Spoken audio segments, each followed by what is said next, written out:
On my journey from chubby man in a suit to not chubby man in a slightly too small t-shirt, something I've never done is train properly. I've exercised plenty, lifted weights, gone running, cycling, I even tried walking too fast. And occasionally I've tried to wind back on the burgers and donuts. That's good. But I've never really dedicated myself to training, never made it the most important part of my day, a constant focus. Well, not until 2 months ago. Because over the last 8 weeks, I've done all I can to really see what level of fitness I can achieve. But spoiler alert, despite improvements, I'm not sure it's worth skipping the donuts. This was me earlier in the year. I had planned on doing an ice bath video. Never happened for 2 reasons. 1, turned out I hated ice baths. 2, I looked better inside the barrel than out. But I told myself, it was fine, you're still above average fitness, and that's what this channel's all about. At this end are people that suck, and at this end are people that are very, very good. Who wants to be down here? And this end is just far too hard. This is obviously the middle. You want to be here, above average. It is the sweet spot, it is the fun spot, and it is really easy to get to. But it turns out that sweet spot is a bit of a tightrope. Occasionally I would fall backwards and find myself tempted by the junk food and comfortable evenings on the sofa offered by the lower end of the scale. And then something would trigger me to go the other way, something like filming myself half naked in my garage in a barrel of freezing water. And having swung the pendulum to the top end of the sweet spot, I'd be tempted by excellence. I was starting to stand on the bottom of podiums. If the event was small enough and in front of ducks, sometimes even the top. My 5k and 10k times would get close to numbers I couldn't have dreamed of 10 years ago, and I'd wonder, what if? And this is the problem. When I got close to going backwards, I never wondered what if, because I'd spent decades there. I know exactly what it's like. It's starting to sweat in March and not stopping until October every year because I'm wearing a 40-kilo jacket of fat. It's constantly feeling stuffed with food because I'm constantly stuffed with food, and it's looking in the mirror every single day and thinking, I really need less mirrors in this house. I wasn't going back there. But excellence, lots of work, not much extra benefit. Maybe I was wrong. Maybe it wouldn't be that hard to get there, and really quite cool if I did. So I decided to find out. 2 months ago I began an experiment, which will hopefully confirm that to really push myself just would not be worth it. I simply won't gain much by being much better. If anything, staying where I am makes what I do here more relatable. So I'm going to explain where I now am, where I want to get to, and what that all entails. But important point first, the purpose of this video is to show whether the results of significantly ramped up effort are worth obtaining. My actual starting place, current place, objectives, the things I can do, but they're very particular to me, because they're me. You aren't me. You may not have the potential to do what I do. You may have potential far beyond anything I could ever dream of. All irrelevant, because whoever you are, whatever your current state, the idea of pushing yourself to the next level is something you should be able to relate to somehow. You might be 70 and want to up the amount of jogging you do to try and get a sub 35k. Run! Or you might be 20 and thinking of doing Ironman because you've already done a marathon and quite like cycling. The concept's the same. Those objectives will require sacrifice should you bother. So anybody jumping into the comments and saying, well, Mark, of course you have achieved what you've achieved and you look the way you do, but only because you got the time to do it, you got the resources, you're genetically blessed with Jason Statham's beautiful head, you have completely missed the point. Luckily, I get enough emails from little old ladies motivated by my videos to double the distance they walk the dog every day to know that plenty of people do get the point without getting distracted by the fact an elderly lady will never have my head. I suppose Jason's mum might, most elderly ladies won't. So let's start with how I'm measuring improvement. I've said many times, I like good habits and not getting fixated on goals. If you have good habits but no goals, you're fine. But goals with no good habits, you're going nowhere. But this process requires goals, so that I do have a direction to move in and a means to monitor progress. So I looked at what I was quite good at and enjoyed doing and picked just those as targets. Above average at lots won't work here. Kipchoge forgoes having significant strength in order to run. Eddie Hall is never standing on a podium at his local duck pond. Getting really good requires narrowing my focus. So although my training may see me improve in areas like cycling or strength in the gym, I've got no specific targets there because while I enjoy both, I'm simply not particularly good at cycling and about as strong as Jason Statham's mum. Instead, I've tried to focus on speed walking. Not really. I've used running and high rocks competitions because I've a reasonable history of training casually for both, particularly running, and I'm already pretty happy with my performance in them. And I know quite specifically my current ability.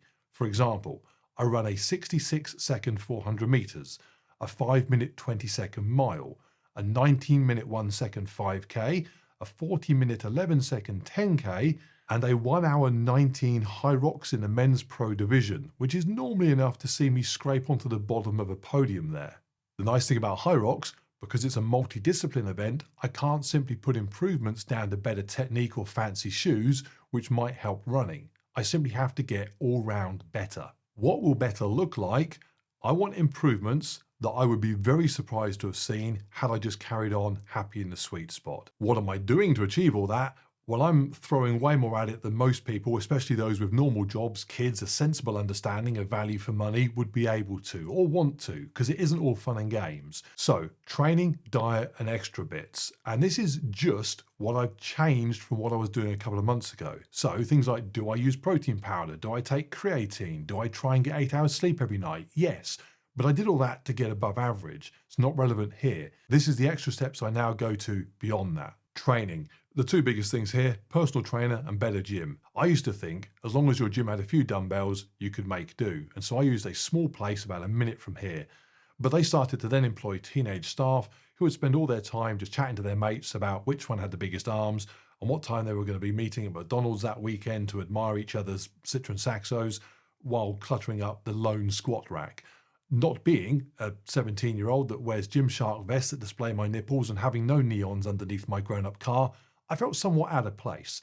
So happily joined an amazing gym, 10-minute drive away, huge amount of gear, great staff, vast amount of space, perfect. Should have done it years ago. And then I got a personal trainer. I get asked a lot, do I write workout programs? Do I sell my routines? No, I make it up as I go along with no idea what I'm doing half the time. I've occasionally dipped into stuff like Couch to 5K, but I've never had somebody assign me workouts, monitor that progression, adjust the training accordingly, and then me stick to it religiously while excluding anything else. But that's what I've been doing for the last 8 weeks. My coach is a highly experienced high rocks athlete. They know what I want to achieve and they set my training accordingly. It is by far the most expensive part of the process, many hundreds of pounds a month.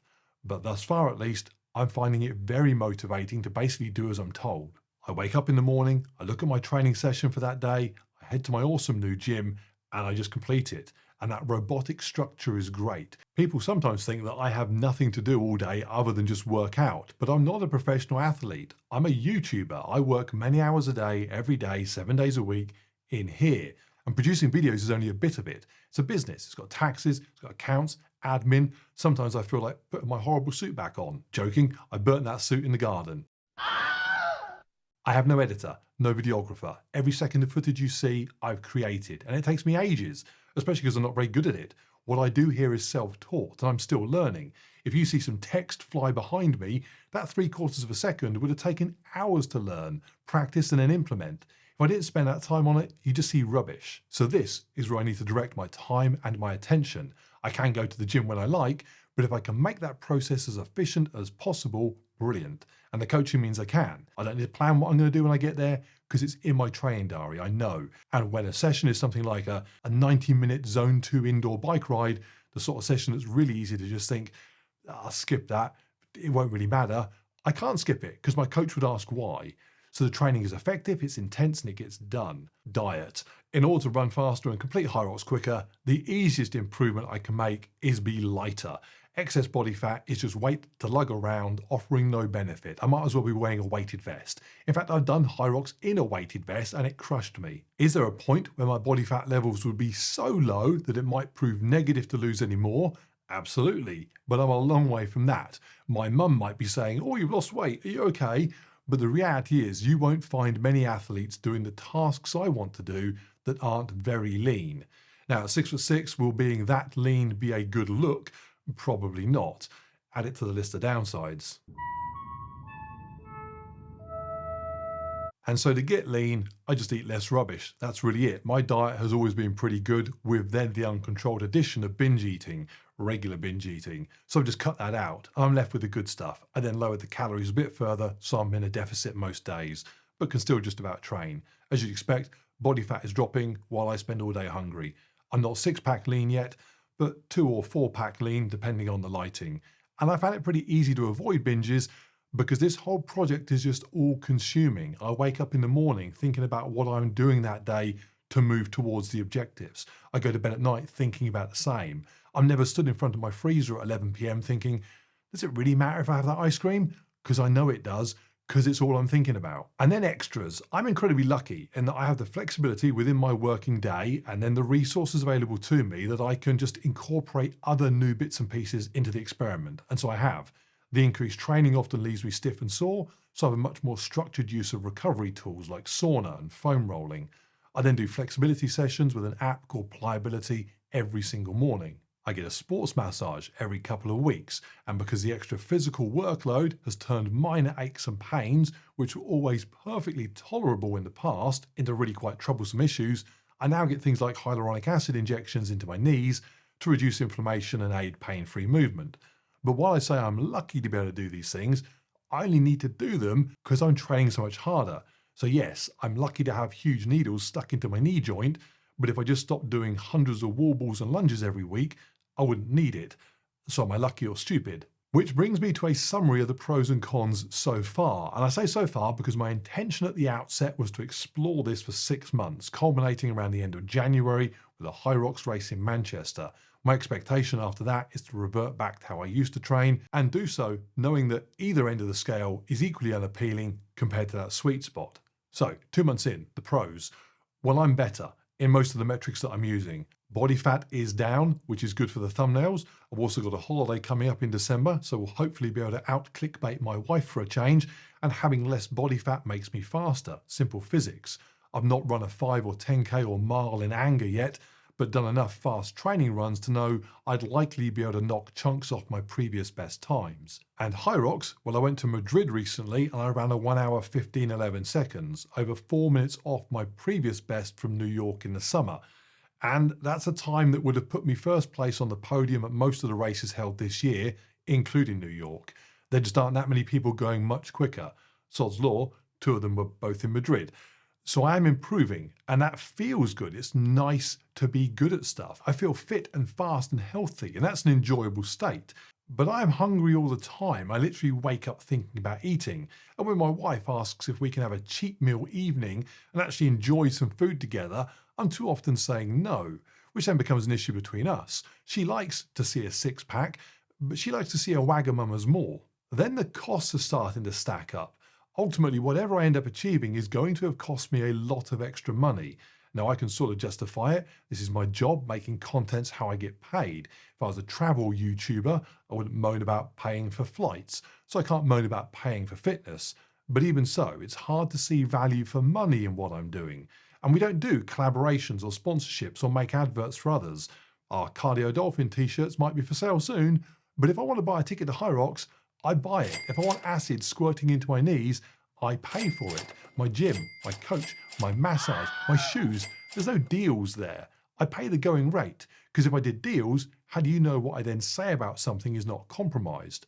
So this whole process is not cheap. And lastly, and most importantly perhaps, I may be better, but I'm not content, and I used to be. I used to be very comfortable and happy with my above average performance. I knew I wasn't great at anything, and fine with it.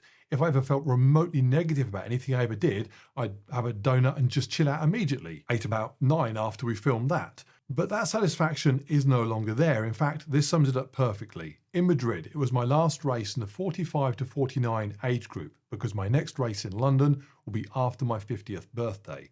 So in Madrid, I cross the finish line, I collapse in exhaustion, I look up at the scoreboard, and I see my time, 1 hour 15:11 seconds. And I did not think, that's over 4 minutes off my last time. I did not think that's going to be faster than many people and almost certainly get me somewhere on the podium. I did not think, wow, I was running significantly quicker than I've ever done before, and I might not have a six-pack yet, but the photos are going to look pretty epic. No, I lay there thinking, I'm still too fat, that's probably not going to be good enough for first or even second on the podium, and I wonder if I can just write this entire expensive trip off as a failure and then book another High Rocks event somewhere else in Europe before my birthday to see if I can actually get a first place podium in this age group before I leave it. That's what I'm thinking, lying there in a pool of my own sweat. Maybe you're right, maybe I ain't got it no more. Because here's the reality, somebody visiting the pool and looking at Everest in the distance will take great joy and excitement from that experience, while somebody trying to climb to the top but having to turn back a couple of 100 yards from getting there will feel like they failed. Go back to the docks where you belong. Is High Rocks the epic sporting equivalent of climbing Everest? Well, that's the sort of thing I'd say if we did deals. So there you go, I am doing lots, I am achieving plenty, but yet to experience any degree of significant satisfaction from the process as a whole. And I expect that to continue. We'll see. My plans to update again just prior to Christmas probably, and then around February, hopefully with some sort of conclusion. Was 6 months of real effort worth it? Is better better? What will I carry forward from it? What will I ditch immediately? What will I incorporate back into my life? Probably Wagamama's, assuming Jenna's not left me by then. Motivating, entertaining, I hope you found it, both of those. Keen to get your Cardio Dolphin merch? Of course you are. But most important, please remember the specifics of my journey are not really what this is about. It's the concept of leaving behind the sweet spot, climbing for the peak of excellence, whatever that means for you. So again, don't get too bogged down in what I am doing, how I look, what I achieve, because comparison is the thief of joy. Whether it's me comparing myself to the two guys that beat me in Madrid, or you wishing you had Jason Statham's head. Of course, if you are one of the two guys that beat me in Madrid, or Jason for that matter, feel free to compare yourself to me because you come out of it looking quite good.